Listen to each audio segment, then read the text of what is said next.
My violent friends, you should be feeling extra violent after that Justin Gaethje masterpiece that he just put on at UFC 324, dispatching Paddy Pimblett with just utter chaos, pure violence. You know, this was everything I said it would be. One of the more high chaos matchups at lightweight, and it completely delivers because both guys have just iron chins. Two unreal humans with unbelievable toughness and heart. Give it up for Justin Gaethje and Paddy Pimblett here. What an event this was. I was just euphoric through this whole thing because of the 6-week break. I think we all were. What a beautiful night of fighting. Commentary, you know, it is what it is every time. You gotta mute it, but what a beautiful night of combat we just witnessed. Justin Gaethje, the king of brawls, is back in form. Absolutely back in form. You know, he had a huge training camp in the Trevor Whitman Bat Cave. Got that boxing ready. His movement looked incredible. And had to bank on his chin in some moments because Paddy Pimblett was just marauding forward, hungry for that title, but just didn't have the skills to pay the bills, man. Has unorthodox, untechnical striking, Pimblett has, and I told you guys, he would not wrestle in this fight. We had a lot of Paddy believers out there who were ready for Justin to be submitted, but it's not happening. Absolutely not happening. Paddy Pimblett's style is unorthodox. He usually prefers to strike first, and he failed all his takedowns here. Justin Gaethje is great at sprawling and then stuffing your head and sort of hitting that front headlock position. He did it over and over in the fight. So Paddy Pimblett gets off no grappling and is forced into a brawl. Like we said, Justin Gaethje smashes him up with strikes all fight long, multiple knockdowns. I thought Paddy Pimblett would just have a better showing than this and like come close to some clutch subs like an arm triangle, and then Justin Gaethje has to buck and scramble out, or like a flying triangle. There was none of that classic Pimblett energy. He wanted to knock Justin Gaethje out, and he found out that is incredibly hard to do, okay? Unless you're Eddie Alvarez, Dustin Poirier. Paddy Pimblett was fully intent on knocking out Justin Gaethje. Everything he said, that was not theatrics in the build-up. That was the truth, because he comes out and has a performance and a game plan like that. Good luck knocking out Justin Gaethje, okay? He's had slugfest after slugfest. You can't beat him at his own game, Pimblett. That was absolutely incredible, and all the analysis and breakdowns we did just made it that much sweeter. It really did.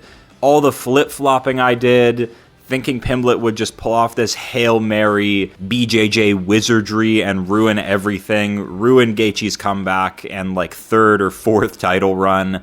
We didn't see that. We saw Gaethje dominate like I thought he would. Rounds came close because Pimblett is hyper-aggressive and just huge for that division. Like, I swear he's cutting the most weight out of anyone. So I'm sure a lot of new fans, some Paddy believers out there, you know, you're put onto the highlight Gaethje now. You've seen the truth. You see what he can do and just how durable and good he is. Like, the dude is made out of metal, unreal fucking human being, next level toughness.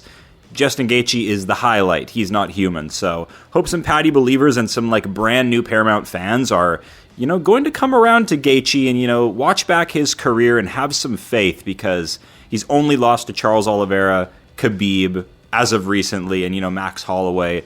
So yeah, put some respect on the highlight, folks. Sean O'Malley went back and forth with a well-prepared and game Song Yadong. You know, as we expected, I put a sign of caution on that prediction because I know Song Yadong's game, and I know he's young, buck, and tough, has wrestling ability, and Sean O'Malley, we know he's a wizard in the striking. It's almost impossible to beat Sean O'Malley in a pure striking fight in 4-ounce gloves in a cage, but he can't wrestle. Look at his build. He is pure maxed out string bean. Sean O'Malley can't wrestle. He can defensively squirm away very, very well. Like, he's got a little bit of, you know, defensive wizardry in the back pocket, but, you know, he still finds himself in some crappy positions because of how frail he is.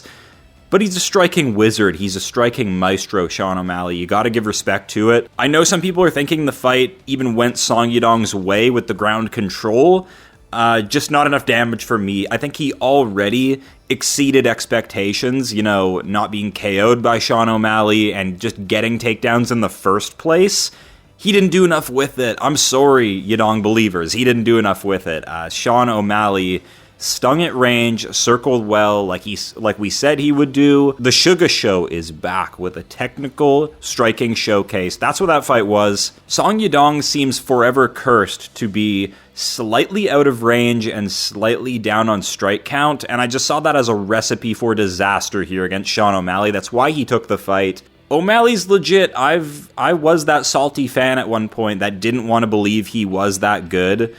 But years ago, I've come around to the man, okay? He's proven against the best in the world, Piotr Yan and Merab Dvalishvili, that he means business, and he has a skill set to beat anyone in a striking contest. So Sean O'Malley, clean performance. I know Joe Rogan got up there, and the first thing he said was, "Oh, that was a close one," or that was an ugly one, Sean. Like, Joe Rogan, what are you talking about? That's textbook O'Malley floating around. Yes, not every fight can be, an ice-cold Suga KO that, shivers your timbers, but that's good work in the cage for Sean. That's exactly what I wanted to see, is him win a 3-round fight, doing what he does, and looking his usual self, not abandoning what made him so great. Just because he doesn't land a KO doesn't mean he's washed, so... I'm not a member of the Suga Army, the TikTok fan base, but I definitely am tapped into this man's career and his skill set, so another correct prediction for the Activian Army. And our violent little autist, Gene Lord Silva, is back. You guys gotta believe in the Fighting Nerds comeback, okay? I knew this fight would go exactly how it went. Optic visual win for Gene Silva, landing more power, more aura, more moments over Arnold Allen, who has all the skill in the world, but is just a bit too much of an NPC to, get respect in these gunfights, these slugfests. Just a little bit outgunned. Movsar Evloev is a little bit more technical than him. Max Holloway has that next layer of volume than him. So, Gene Silva, what does he have more than an Arnold Allen? More autism, the violent, chaotic strain of autism. Gene Silva... This fight was hilarious. Gene Silva early in the fight doing his thing, staying mobile. He has such a wide stance. I'm always worried about people sinking in leg kicks on Gene Silva into his lead leg, but it's not a problem here. Arnold Allen arguably won the first round, had a great first round. You could tell his sort of defensive shell Gene Silva had never seen before, so he needed time to make adjustments. You saw against Bryce Mitchell as well. Gene Silva has to adjust to their awkwardness. But once he does, he unleashes his own, and Arnold Allen got the full Gene Silva Lord experience here. We got new aura farms, we got new reels on the way of Gene Silva, mogging Arnold Allen, not shaking his hand and barking, and then jumping off his back. He is the agent of chaos of my Fighting Nerds. And I'm worried as hell every fight, but I know he's going to pull it out of the bag. This dude is obsessed with the title, as we saw in the promo, just screaming and crying all fight week. You think of a martial artist as this composed, stoic Giga Chad who's here on a mission, their life's mission, and no emotion, raw focus. And then there's Gene Silva, there's Lord, all fight week long, he can't help himself, he's screaming, he's crying, and that's why I love him. That's why I absolutely love him. Gene Silva puts his entire being, his entire spirit on the world stage every time. The Fighting Nerds spoil us once again. Another bang-on correct prediction for us. Gene Silva unanimous decision. We called it. The Fighting Nerds are back in style. Their 2026 is going to impress. Is Gene Silva headed for a title? I'm not sure. Featherweight has so many people chomping at the bit and who are deserving. Lerone Murphy, Evloev, they're undefeated monsters, but they don't impress the crowd. They don't have the best highlight reel. And then you got Gene Silva, who has these big moments, all this aura. So happy he's back, though. Holy fuck, I would be barking my ass off if it wasn't, midnight right now. But Gene Silva, Lord, is back in form. Derek Lewis with his worst performance ever. Okay, I'm just going to call this one what it is. What was that, Derek? I knew he was at a speed disadvantage here. Waldo Cortez Acosta, athletic, fast hands, weird-ass athletic build. But I didn't think Derek Lewis would have such a problem with it.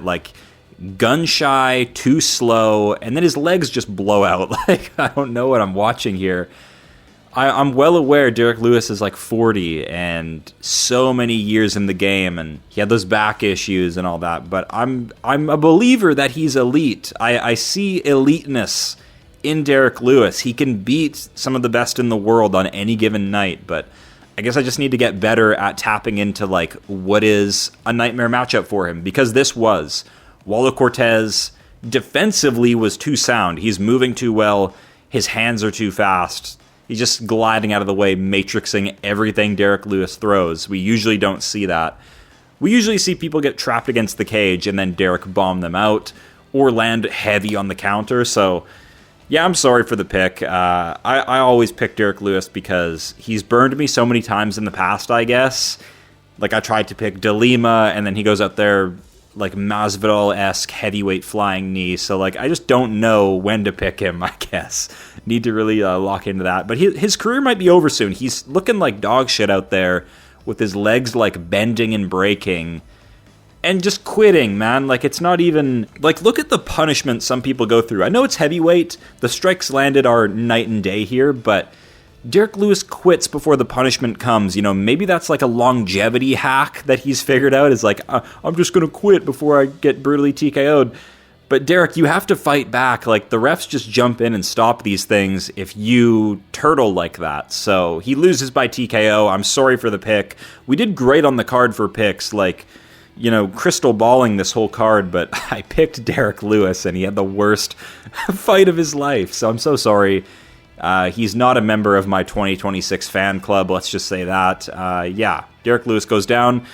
Look how active Waldo Cortes Acosta is on his like crazy run that he's had. I'm pretty sure I've picked his fight wrong every single time. You know, we went Gaethje, we went DeLiha, we went Lewis. So, yeah, whenever Waldo Cortes Acosta fight comes up, just insta-fade me, giga-fade. The prelims went fucking crazy, okay? We had tons of finishes, upsets, technical battles, but I want to talk about Gauthier, Andre Pulyev, because the amount of shit I got for the Pulyev pick was crazy. I know he's a big underdog, and some people, like, you can be a Gauthier fan, you can understand his advantages, or you can just look at the odds and be like a total simp for the odds. This was a step up in competition for Gauthier and a close fight. I know Pulyev lost 30-27, guys. I have eyeballs. I watched the fight. Gauthier wins on power and wins with knockdowns. He was outstruck, outlanded by Pulyev here, who had so many good looks on the feet, man. Like, it's like he stole some movement and creativity and that fluidity from Christian Leroy Duncan and like melded it into his own game, because he matrixed so many shots of Gauthier. I was so impressed with Pulyev, bobbing, weaving, slipping the body kick in under the arm, like landing good shots on Gauthier, but Gauthier is a physical specimen. It doesn't even matter. Like, you can out-technique him. That's what we saw in this fight. Pulyev was the better technical fighter, but Gauthier understands his power advantage, made it work. Crazy on the pressure. Like, holy shit. What a fight. What a showcase of Gauthier's youth, first of all. He looks 30, but he's actually in his early 20s. Gautier's a fucking menace for getting all these wins at his early age and doing it with power, doing it with like crazy KO punch power. That's very, very commendable. But shout out to the underdog Pulyev. Like, I went with him for a reason, not just to like be a contrarian. Had a good fight with Christian Leroy Duncan and like showcased elusivity. We're making up words 2026. Maybe that's a real word. But, like, dodged so many shots here. I feel like he was the more accurate fighter, the sharper, the quicker fighter. But it didn't matter. He got bonked so badly. All the props in the world, good sir, for not going out cold. And, like, testing Gauthier. That's what we need to see. I'm so happy that, like, some of the, like, industry plant allegations go away now, because we finally saw him tested across the distance against Pulyev, who is good. You know, put some respect on it. Hopefully he keeps his job. They give Pulyev some big matchups, because he really gave Gautier's career new life. Like, he didn't just get to, you know, come in, live execute somebody. We got to see a fight out of Gauthier. So I'm really happy about it, actually. The pick is wrong, obviously. Pulyev was like whatever massive underdog he was, outpowered, out-youthed here. but showed some great looks. I'm so happy with this outcome. I really am. I wanted to see Gauthier get tested, and I'm proud that PULYAEV wasn't a complete mark, a complete, malnourished bum that was going to get destroyed in the first minute. So very, very happy with this outcome. And Ateba Gauthier is rankings ready, I think, after that, because he showed if he does miss with all the power, he can stay composed across 15 minutes. So I'm hoping we see a big name for him next. Umar Nurmagomedov does his thing. We'll keep this quick because just kind of a gimme matchup on a pay-per-view. Like, they were correct to put him on the prelims if you're going to give him a matchup like this, because I've been done with Deiveson Figueiredo. We picked Montel Jackson over him as well, I believe. In a fight where he landed 4 head strikes, like Figueiredo, everything is regressed. Everything. His timing, landing those big KO blows, his fight IQ, his confidence, everything is regressed. So no wonder he's like a plus 1,000 underdog in this fight. Like, that was hardly a shock to me. Umar Nurmagomedov is firing on all cylinders, so he just plays with Deiveson Figueiredo here. Gets some good ground and pound off. I think we predicted Umar finish because of that Figueiredo regression. He's not a weight bully just demolitioning flyweights now. He's not that guy anymore. So yeah, like, what can we say? Like, kind of a gimme fight for Umar Nurmagomedov, who looked like his usual self, technical, precise, doing the right thing, literally all the advantages in his corner, mountain cardio, Khabib in his corner. Like, no wonder this was just this was Umar dominance, Figueiredo's trash, or becoming trash on his way to becoming that. They let him get these top 5 bantamweight matchups. Look at who he's actually beat. Like, it's a bit privileged. He beat Rob Font, Marlon Vera, and Cody Garbrandt. Like, does that really get you your ticket into the top 5 of bantamweight? So, yeah, he's not ready for these matchups. Why are you getting Umar after a Montel Jackson split decision win? It made no sense to me. Like, no wonder he's that big of an underdog, because this was a total gimme for Umar. So, not much to say on it. Umar is not getting that next title shot. Not a chance in hell is he leapfrogging over O'Malley. That is company suicide, let alone career suicide. No, that is UFC, that is Dana White company suicide. So they're going to go Suga Sean O'Malley, you already know. Petr Yan 2, that's going to be incredible. Umar, back of the queue, back of the bus. The Charles Johnson downfall almost sent me into tears. It really did, because the injustice he's gone through, the Ramazan Temirov drug cheat loss not being overturned for a win for him, is disgusting. Let's just move on from that, because I'm about to go into a full-out rant on that shit.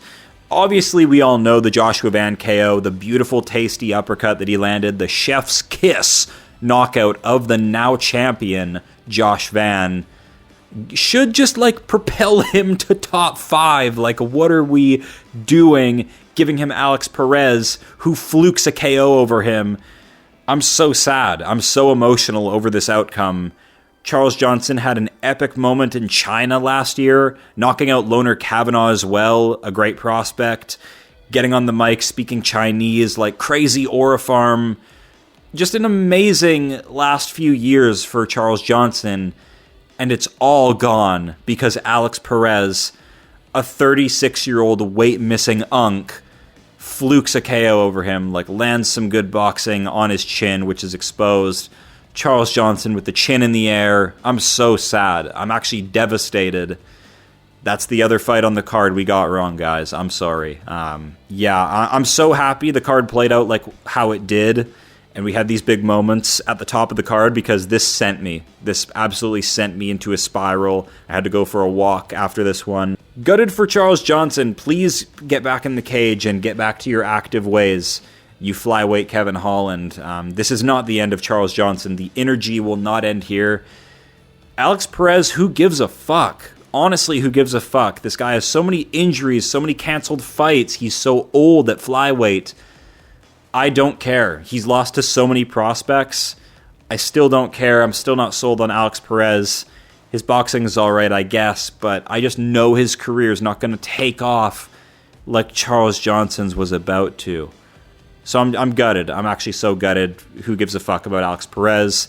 Charles Johnson, it's So much aura to be gained. We said in the predictions, like, this guy is just going to start stacking all this aura, and that's going to, like, buy him his ticket into the top 10, top 5. Fuck. Oh, I'm just gutted for him. I'm gutted for the energy. He's so much fun. He didn't deserve to go out like that. Let's move on. Before I break down, I don't care about Alex Perez. I've been watching him for years. He doesn't look any different. He doesn't talk on the mic. Nothing. Charles Johnson was that guy.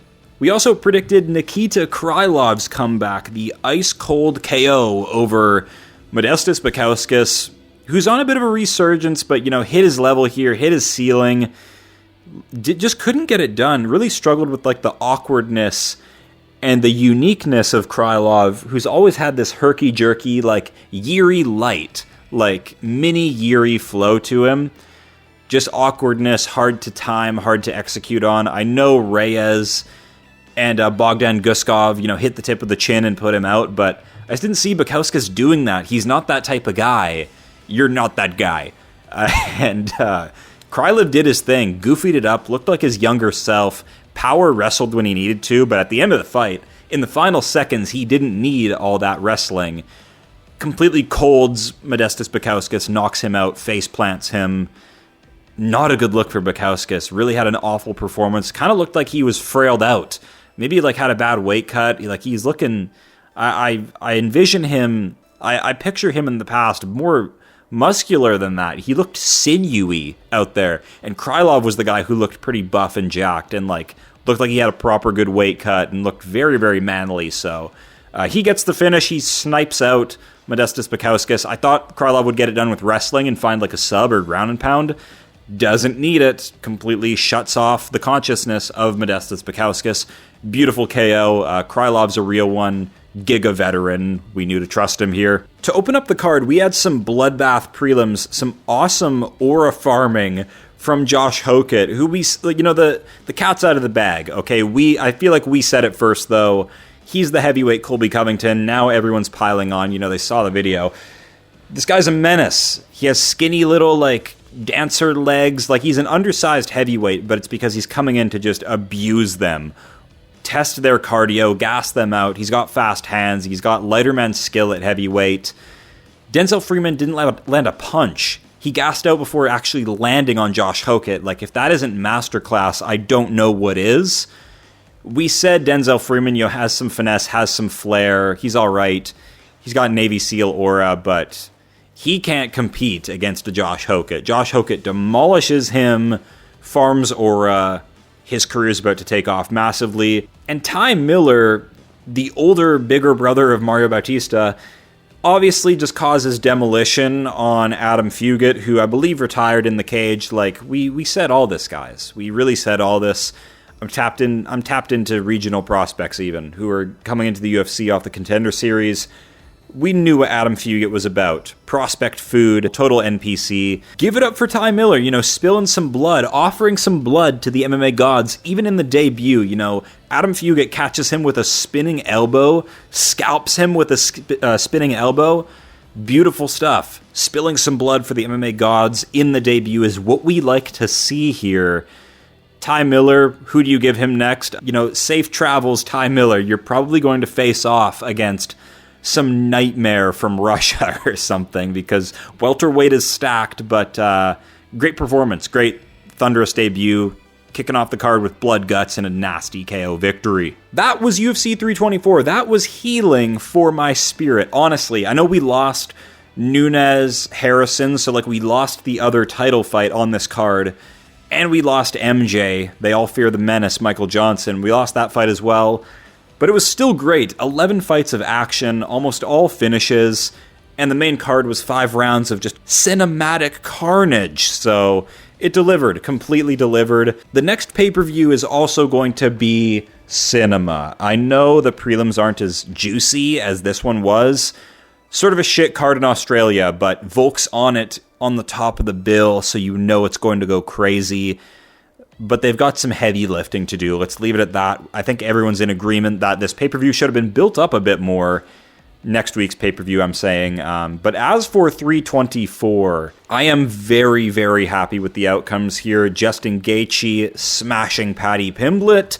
Suga Sean is back. You know, I'm not a member of the TikTok fan base, but very, very happy that Sean got another win for himself here, is back in form.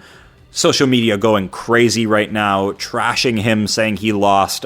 Just thousands of people, millions of people trashing him who didn't even watch the fight. Just bandwagon shit, so who cares? He's back in form. He looked great. And the fighting nerds are back, baby. Gene Silva with aura farming, beating Arnold Allen, who I love as well, but I'm team fighting nerds. You guys already know. Gene Silva winning how I thought he would win exactly. Bigger moments, bigger visuals, being himself. That was the event. So glad we are back. I feel so good after that. Hope you do as well. Hope you're tapped into predictions because we did great this week. Predicted a lot of big moments to a T, which I'm always happy of. You guys already know, raw logic, gut instinct all day. Activian Army holds it down. Shout out to Bedtime. The stream was great. As always, thank you guys for watching, and I take off. Hope you were tapped into 324 like we all were. It was a beautiful event. As always, thank you guys for watching. I will see you all real soon.